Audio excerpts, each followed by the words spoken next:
Waalaikumsalam warahmatullahi. Bismillahirrahmanirrahim. Innal hamdalillah nahmaduhu wa nasta'inuhu wa nastaghfiruh wa na'udzu billahi min shururi anfusina wa min sayyiati a'malina.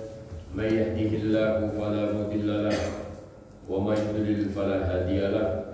Asyhadu an la ilaha illallah wahdahu la syarika lahu wa asyhadu anna Muhammadan 'abduhu wa rasuluh. Allahumma shalli ala sayyidina Muhammad al-Fatihi lima ughliq wal khatimi lima sabaq nasiril haqqi bil haqq wal fil haqq wal hadi ila siratikal mustaqim wa ala alihi wa sahbihi haqqa qadrihi wa miqdarihil azim. Allahumma iftah lana hikmataka wa ansur alaina rahmataka ya arhamar rahimin. Allahumma nawwir qulubana bi nuri hidayatika kama nawwartal arda bi nuri syamsika ya arhamar rahimin. Amma ba'du, ma'asyiral hadirin wal hadirat, bapak-bapak, ibu-ibu, saudara-saudara yang saya hormati, para asatiz, wabil khusus segenap pengurus Masjid Al-Ikhlas yang saya muliakan. Mudah-mudahan kita senantiasa dilimpahi rahmat dan barakah Allah Subhanahu wa taala. Amin ya rabbal alamin. Khususnya kita yang sudah melaksanakan salat subuh secara berjamaah, kemudian juga kita sempurnakan pada hari Ahad yang barakah ini dengan melakukan talabul ilm. Mudah-mudahan keberadaan kita di masjid pada pagi hari ini, pada subuh hari ini dihitung pertama sebagai ibadah, sebagai i'tikaf, sebagai kegiatan mengkaji ilmu yang semuanya mudah-mudahan dibalas oleh Allah Subhanahu wa taala dengan pahala yang berlipat ganda. Amin ya rabbal alamin. Pada subuh kali ini kita akan membahas beberapa hadis yang terkait tentang an-nafaqah. Judulnya At-Targhib fin Nafaqati 'ala Zawjati wal Ahli wal 'Iyali wat Tarhibi min at-tabdzir min al-infaq. Anjuran atau perintah memberikan nafkah pada istri, kepada keluarga, kepada sanak kerabat, atau juga orang-orang yang menjadi tanggungan kita, dan juga peringatan agar kita tidak tabdzir di dalam infak. Tabdzir dalam infak itu mubazir, ya, terlalu boros dalam infak. Sebenarnya bagus ya orang banyak infak itu ya. Tapi nanti di sini ada batasannya bahwa jangan sampai infak itu berlebihan. Ya. Tapi jangan kita nanti maknai terlalu pelit pula infaknya. Oh itu kata Ustaz ada tuh nggak boleh lebih-lebih. Jadi saya bantu masjid ini secukupnya aja lah, 100.000 aja lah. Padahal kekayaan dia miliaran misalnya. Itu terlalu pelit ya. Kalau yang punya miliaran ya minimal 10 juta misalnya. Nah, nanti ada batasan-batasan yang mana yang namanya tidak boleh terlalu lebih ya. Nah, sebelum kita membacakan hadis, nanti kita akan ungkapkan beberapa ayat dulu yang terkait dengan nafkah ini. Qala Allah Ta'ala, a'udzu billahi minasyaitonir rajim. Liyunfiq zu sa'atin min sa'ati wa man qudira 'alaihi rizquhu falyunfiq mimma ataahu Allah. La yukallifullahu nafsan illa wus'aha. Allah berfirman di dalam surat At-Talaq ayat 7 ya. Hendaklah orang yang memiliki kelapangan itu dia memberikan nafkah ya atau infak sesuai dengan kelapangannya. Jadi yang lapang harus memberikan nafkahnya sesuai dengan kelapangannya. Kalau dia diberikan kelapangan, penghasilan dia misalnya di atas 100 juta, ya tentunya harus juga disesuaikan memberikan nafkah ke keluarganya atau juga infak di luar sesuai dengan kelapangannya itu. Wa man qudira 'alaihi rizquhu falyunfiq mimma ataahu Allah. Tapi siapa yang dibatasi, siapa yang disempitkan rezekinya, ya tidak begitu luas, hendaklah dia juga memberikan infak atau nafkah ya sesuai dengan apa yang Allah berikan kepada dia. La yukallifullahu nafsan illa ma ataha. Allah itu tidak memaksa ya kita untuk berbuat baik kecuali sesuai dengan kemampuan kita. Ya. Wal muradul yunfiqu 'alal mutallaqat wal murdi'at sahibah ghaniin min ghina. Nah, ayat ini sebenarnya turunnya ya dia itu berkaitan dengan pemberian nafkah kepada orang-orang yang ditalak atau yang dicerai, wal murdi'at, dan juga kepada ibu-ibu yang sedang menyusui kan berhak juga mendapatkan nafkah ya, yang secara tidak langsung itu nafkah untuk anak, tetapi melalui ibu yang menyusui. Ayat ini sebenarnya turunnya ke situ ya, tetapi bisa diangkat dalam konteks yang luas, termasuk juga nafkah sehari-hari. Ya, di sini disebutkan wal mutallaqat. Mutallaqat orang yang tertalak atau yang terceraikan itu dia masih berhak mendapatkan nafkah dari mantan suaminya. Ya, ada 3 nafkah ya di luar nafkah anak, tapi terbatas nanti nafkah dalam masa iddah ya. Jika istri yang dicerai itu dalam masa iddah, suami masih memberikan nafkah. Kemudian nafkah mut'ah.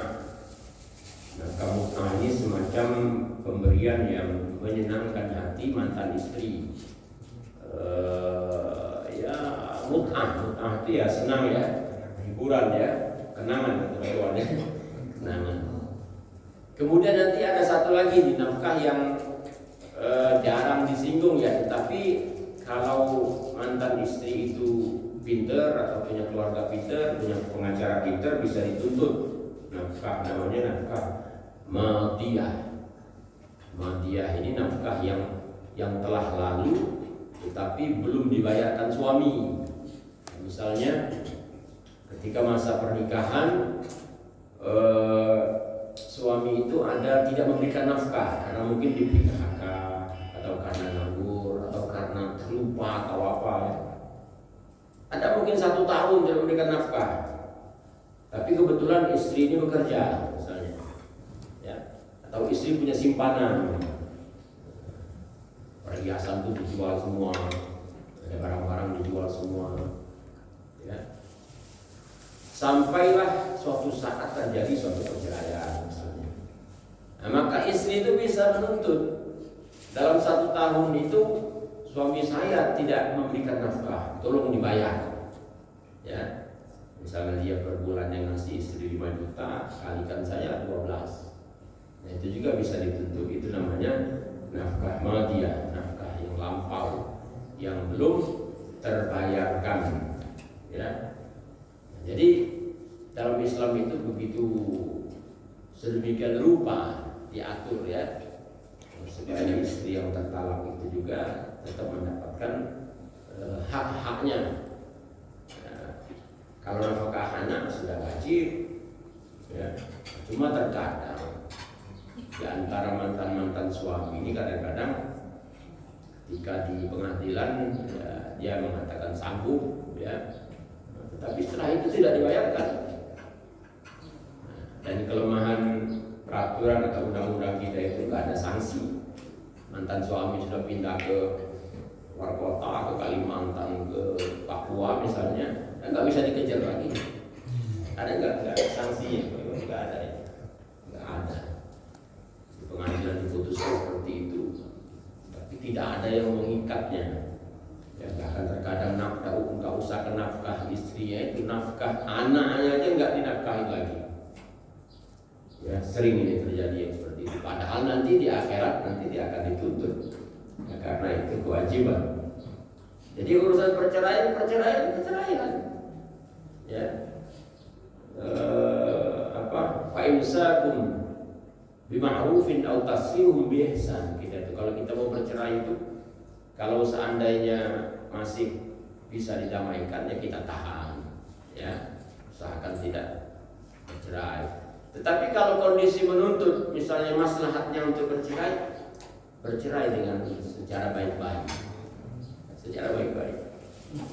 jangan sampai nanti urusan ini tidak selesai di dunia, di akhirat nanti kita dituntut, ya. Perceraian kalau memang sudah waktunya. Kemudian ayat yang kedua, wa qala ta'ala wa ati dzal qurba haqqahu wal miskina wa ibnas sabil wa la tubadzir tabdzira innal mubadzirina kanu ikhwana syayatin wa kana syaitanu li rabbih kafura. Berilah nafkah kepada siapa? Yang pertama kepada sanak kerabat, ya, keluarga atau sanak kerabat, wal miskin, orang-orang miskin, wa ibnas sabil, dan orang-orang yang dalam perjalanan yang mereka kehabisan ongkos. Wala tubazzir tabzira, jangan juga kita terlalu boros atau mubazir, ya, dalam memberikan nafkah itu. Innal mubadzirina kanu ikhwana syayatin, karena orang yang boros itu berlebihan itu adalah saudara-saudaranya setan, dan setan itu kepada Tuhannya, ya, kafir atau kufur. Ya. Ayat yang kedua juga hampir sama, ini menunjukkan, tapi nanti kita bahas ini dulu. Ada susunannya bahwa yang utama diberikan nafkah itu siapa dulu. Kalau kita lihat di sini, sanak kerabat, orang miskin, ya, ibnu sabil. Jadi dalam Al-Quran itu biasanya yang diprioritaskan untuk diberikan nafkah itu adalah orang terdekat dulu, ya, orang terdekat. Kalau anak istri ya itu semacam kewajiban, ya, wajib, ya. Yang terdekat siapa? Orang tua, ya, orang tua. Jadi dalam Al-Quran, dalam surat Al-Baqarah itu ada yas'alunaka madza yunfikun. Para sahabat itu bertanya kepada Rasulullah, ini bagaimana aturan nafkah ini? Qul ma anfaqtum min khairin falil walidaini wal aqrabin wal yatama wal masakin wa ibnis sabil wa ma anfaqtum min khairin fa innallaha bihi alim. Katakan wahai Muhammad, ya, apa-apa yang kalian nafkahkan itu susunannya dahulukan lil walidaini, kedua orang tua, ya, wal aqrabin, harus anak kerabat, kemudian baru anak-anak yatim, baru kemudian orang-orang miskin. Nah, ini susunannya dalam Al-Quran seperti itu, ya. Orang tua terlebih dahulu dan orang-orang dekat. Nah, orang dekat ini pertama keluarga dekat, ya. Orang kebanyakan infaknya jauh-jauh, Pak, ya. Bukan kita tidak boleh infak jauh-jauh. Sekarang ini kan infak canggih kan, kalau kita buka ini saja, kita buka TikTok, kita buka Facebook, kita buka YouTube, kalau iklan infaknya bukan main kan. Ajakan orang itu infak iya baik-baik, infak ke Palestina, infak ke pesantren, infak wakaf Al-Quran dan lain sebagainya, infak orang-orang sakit gitu, ya, baik. Nah, tapi kalau seandainya di rumah kita sendiri ada orang yang perlu dinafkahi, maka itu dulu,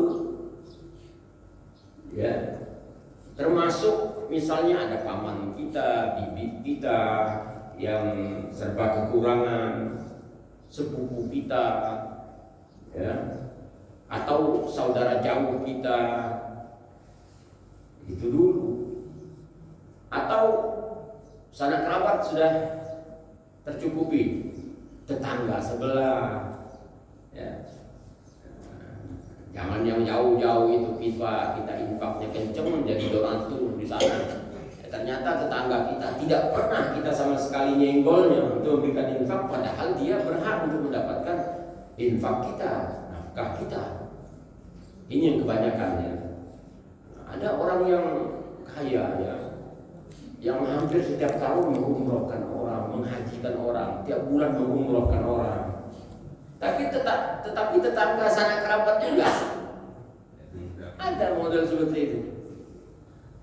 Padahal kata Rasulullah, ya, sebaik-baik sedekah itu kepada sanak kerabat. Kenapa? Pahalanya dua. Pertama, pahala silaturahim, memperkuat kekeluargaan, silaturahmi kekeluargaan. Yang kedua, pahala infak itu sendiri.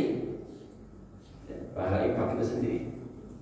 Cuma yang memang kadang-kadang membuat orang itu males infak sama keluarga ini males, pengangguran, minta pula. Nah ini yang kadang-kadang menyebabkan males itu ya. Ada juga yang seperti itu.